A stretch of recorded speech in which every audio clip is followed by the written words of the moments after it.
Hello and most welcome to 823. And I will try to see if I can get some strength to this camera. I'm just gonna give you a little spin of what I read so far from Ian McGilchrist's book, The Matter with Things. And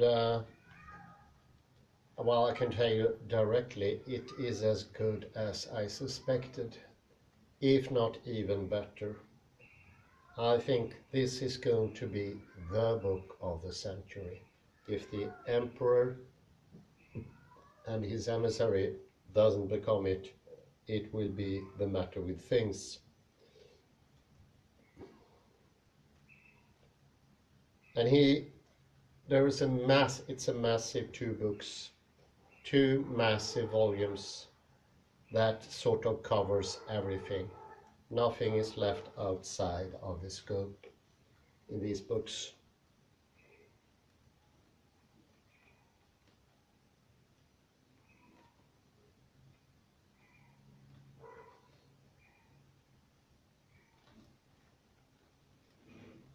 He goes into physics, and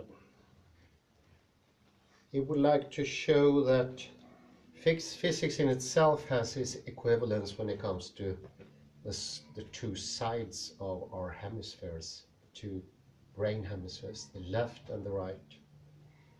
Whereas left has a tendency to something called symmetry, and that is almost like the mirror reflection, the idea that things are, well, when you turn them, when you twist them, they become the same.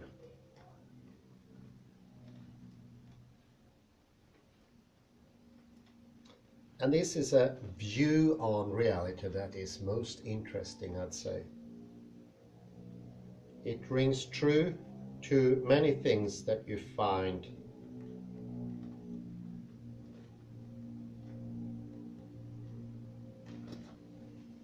in psychology, because he is a psychiatrist at bottom, Ian McGilchrist, and the example he gives from his patients and other people affected by different disorders that has become common or possibly haven't even existed until 200 years ago. Schizophrenia is one of those, but also anorexia, oddly enough, and different strands of autism. They all seem to be very, very keen on something called symmetry. And they have most usually a really rudimentary appreciation of space. It is almost as if they are trying to live in the speciality of Cartesius, the coordinate system, instead of space in itself. Here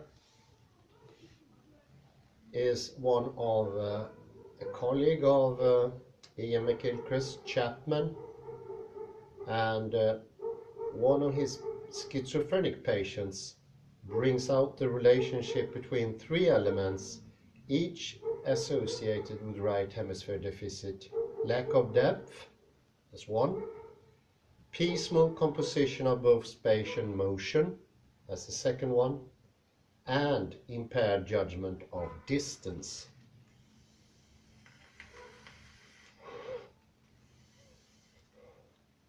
The last one is adhering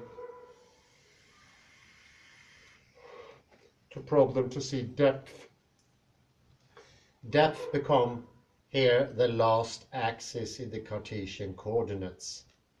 But being able to see depth in space is something much more sophisticated, intricate, and it has to do rather with fractality than straight lines, like the perpendicular lines we find in a XYZ system.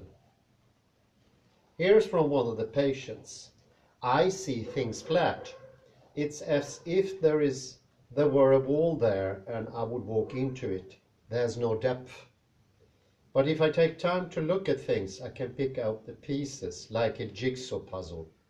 Moving is like motion picture.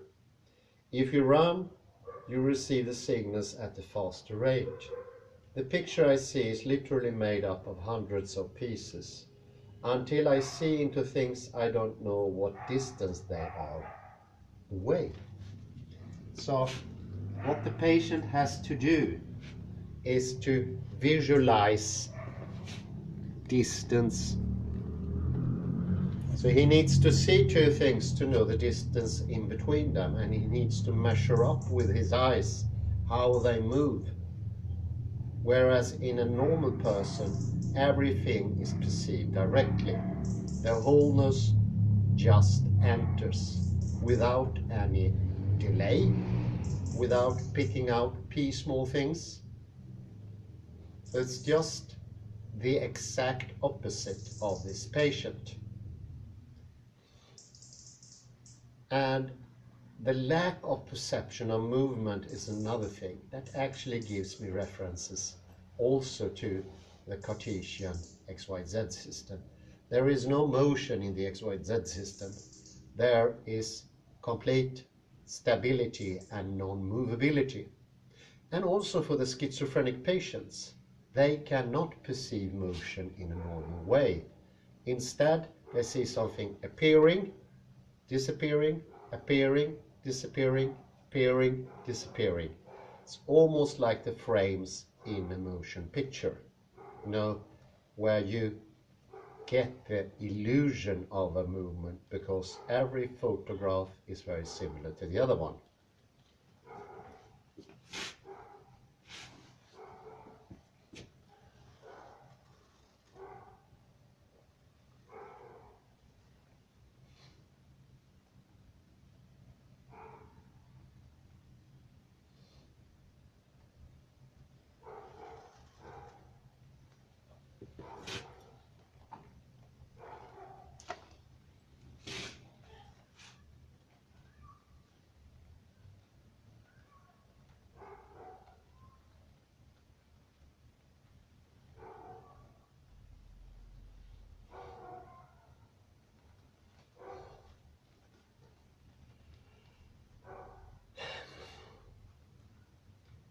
And this is also something pointed out by Merleau-Ponty. The fact that only something that has depth can see different facets or aspects in the true sense. Without depth, all it has is parts or pieces.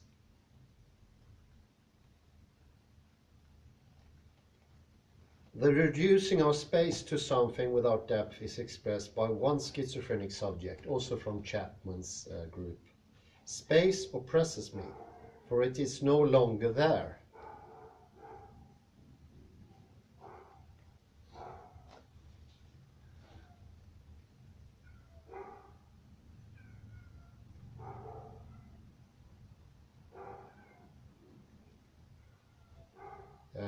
In a patient that actually named Helene Jacob, there is a collapse of space, of the near and the far, both being equal. The world is like a canvas, and only things painted on it can lend a degree of reality to space, since space that is materially empty is totally empty, empty of being. Thus to her, the sea seems like a sort of hole in the canvas of the world. Can you fathom? It is this completely flat surface where everything is depicted on the flat surface, almost like a modern art gallery, where depth is something very, very seldom appearing.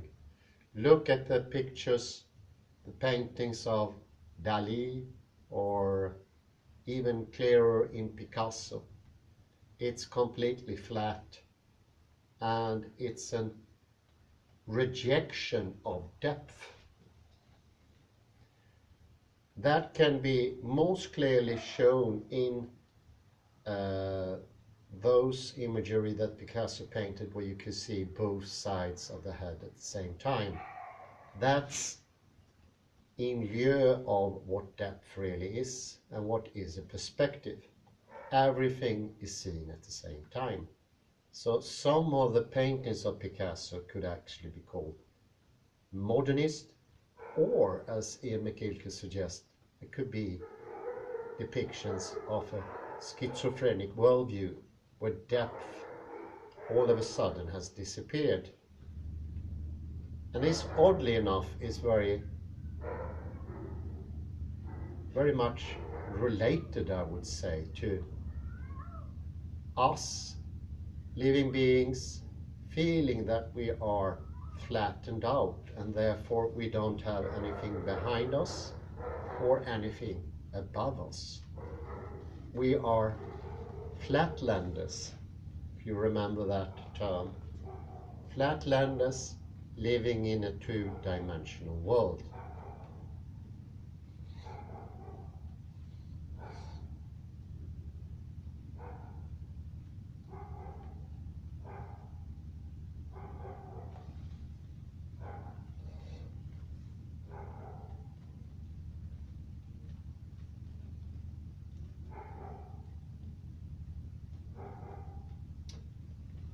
Here are some patients from Jaspers.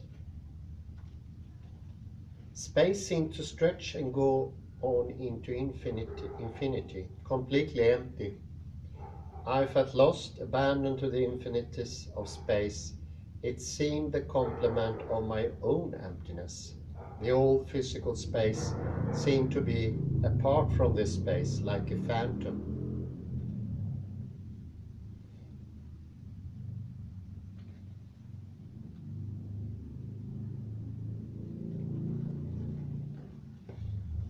And here we come into the second thing, and that's spatial dislocation.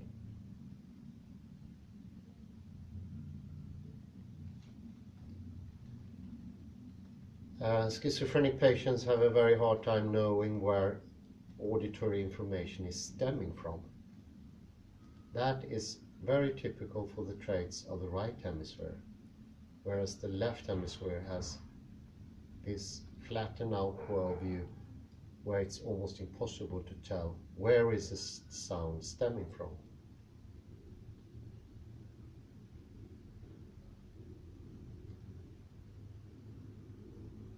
One patient suffering from schizophrenia says the following: I have noticed recently I seem to get a little mixed up about where sounds are coming from.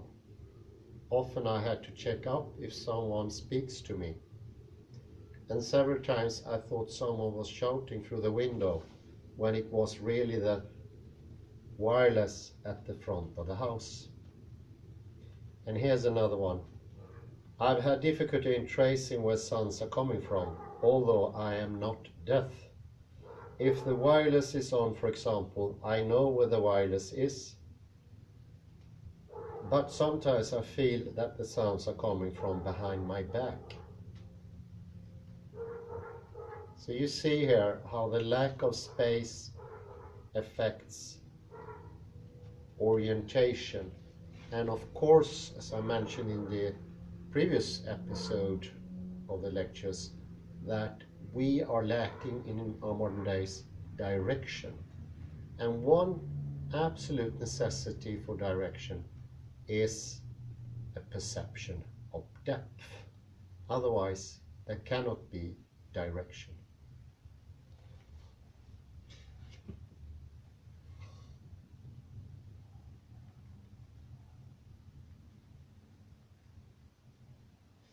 Here we have another thing, symmetry. And there's often the case that schizophrenic subjects suffer from something called morbid geometrism. They need to see symmetry in everything. Everything is symmetrical to them.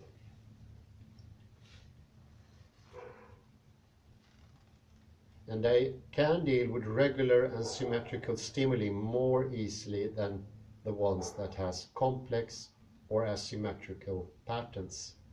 They do fathom better when they are in the town, whereas in contrast to nature, they have greater difficulty in sustaining themselves.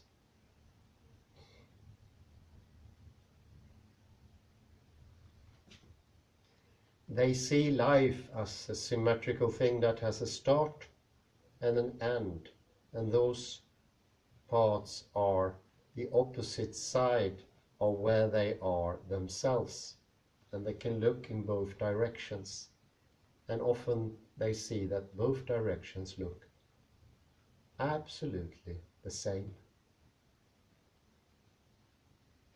Of course, A.M. McGilchrist wouldn't dare to write this, but I see that symmetry also in Darwinism. It's too perfect. It's just something you can turn upside down and it turns into itself. It's a sort of symmetry that defies all wholeness. And in symmetry, wholeness disappears.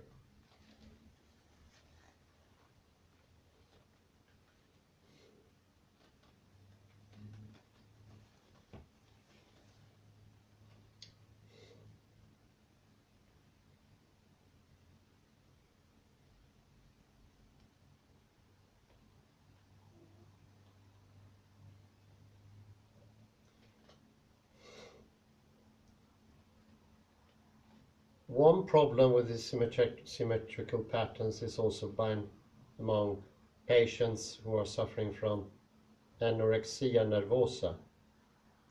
They perceive their body should be symmetric, more symmetrical than they are, and preferably without any special depth. And they feel horrified about everything that is non-symmetrical in their body, like the gut and the viscera and the abdomen, whereas they prefer to feel that, for example, the lungs are more or less symmetrical, come in pair, and they can be turned. Well, that's what the schizophrenic patient thinks, but they cannot be turned. They are not symmetrical in that sense. They are actually left or right spiraled. And that means that you cannot replace them.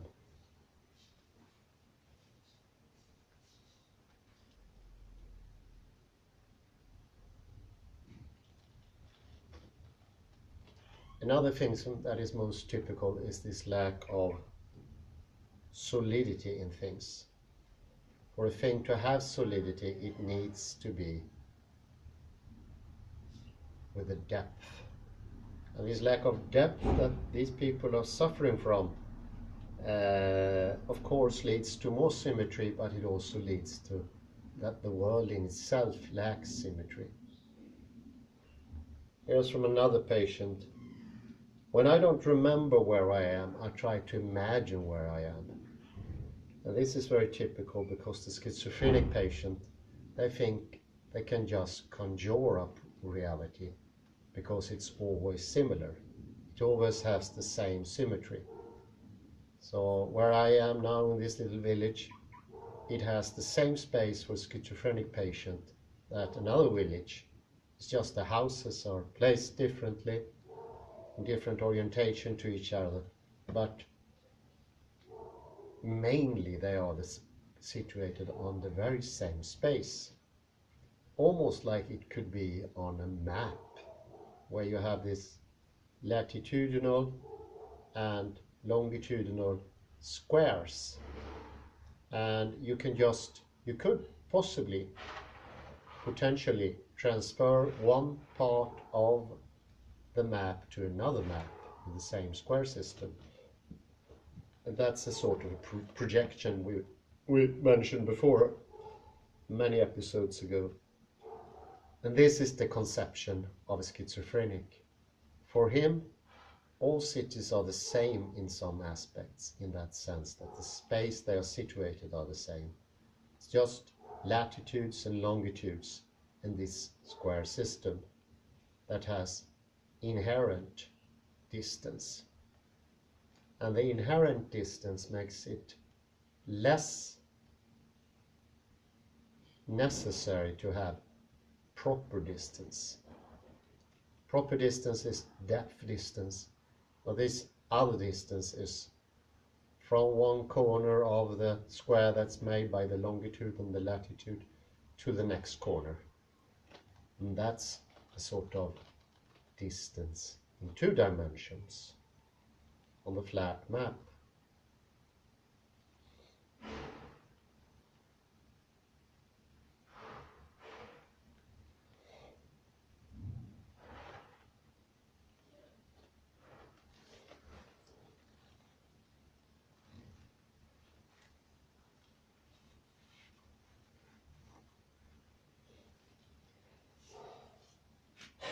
The no depth condition also makes for a general dulling of perceptual experience. It doesn't matter if it's vision, hearing, as we mentioned previously, but also the other senses like touch, smell, taste. Everything is dulled off, and this is because of the lack of depth.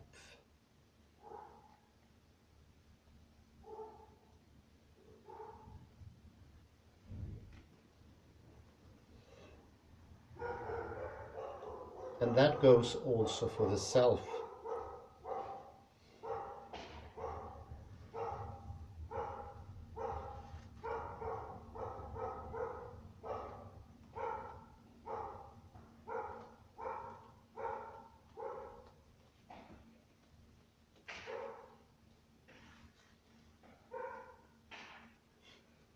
Here we have a quote from our dear beloved friend Heidegger. In his essays on the thing, Heidegger writes of modernity, again confirming its similarities to schizophrenia. What is happening here then? As a result of the abolition of great distances, everything is equally far and equally near. What is this uniformity in which everything is neither far nor near, is, as it were, without distance? Everything gets lumped together into uniform distancelessness. How? Is not this merging of everything into the distanceless more unearthly than everything bursting apart?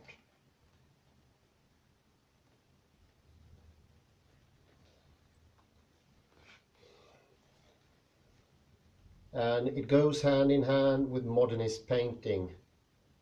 It seemed that even that rather sterile depth created by Brunelleschi in 1415 and adopted by, for instance, Giotto, disappeared later on because depth in itself seemed to be something not even in this way possible. All surfaces became flat, not just like surfaces, but also in the actual painting. I don't know if I mentioned that before, but painting used to have depth, literally. We're talking about a few millimeters, but that depth is perceptible in all Renaissance painting. You go and see for yourself, and if you are allowed to feel the canvas, which you probably are not, but you can look closely, you will see, for instance, that the bottom that Titian painted sticks out 5-6 millimeters from the canvas. And it's also the layers. They are always painted in layers, up to 25-30 layers. And that gives the painting a hologrammatic depth. Means that the painting looks different depending on the angle from where you're looking at it. And a certain liveliness that I remember myself when I had my first showcase is that nobody can notice anymore. The most common comment was, this is similar to. a mirror image, I would say, in parenthesis here. I'm doing my finger thing. I think it's too dark for me to see you, for you to see me. They often said, it is just like a photo what you've been painting. And that was the last I wanted people to feel about my paintings. The very, very last, because a photo doesn't take any time and it doesn't take any creativity. If it's not a grand photo, that is, of course. The other thing is they thought it to be symmetrical with reality, and that's a very flattened out reality. How could something be similar to reality? It all has so many different angles, depth, and everything. To say that is a piece of nothing. So it was really annoying. So many people say that. But I think now I understand better. It's modernism as such. And that's lack of depth by them is a lack of life, of being alive. And that lack of vividness we do notice in modern man is no longer alive. And as Heidegger wrote here in his novel The Thing, or his book The Thing, that later in the book you can read that he says that human beings are mere automata, that they are automatic in their behavior. And that, I would say, is a lack of depth in the soul, in the spirit. It doesn't have anything to it. People are superficial in some sense. You can see through them because their behavior is almost calculable. Ian McGilchrist goes further, and he also writes about how the real world is constructed. As we usually mention, the right hemisphere has contact with the real world, what's happening there. And he wrote about chirality, which is left and right-handedness in the universe. So there is no such thing as up and down and northwest-south in the universe, but it has handedness. And that means that the actual lowest reduction you can make of the universe is that it is asymmetrical. At its deepest, more profound level, it's asymmetrical. And this goes to create everything in the universe. It's coming from asymmetry. So asymmetry is reality. Asymmetry seems to be when reality disappears. So it's not such a thing that you cannot draw symmetry. It is not out there. And you cannot imagine symmetry.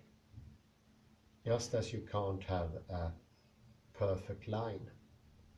But what you have instead, when you say you have symmetry, you have a lack of perception.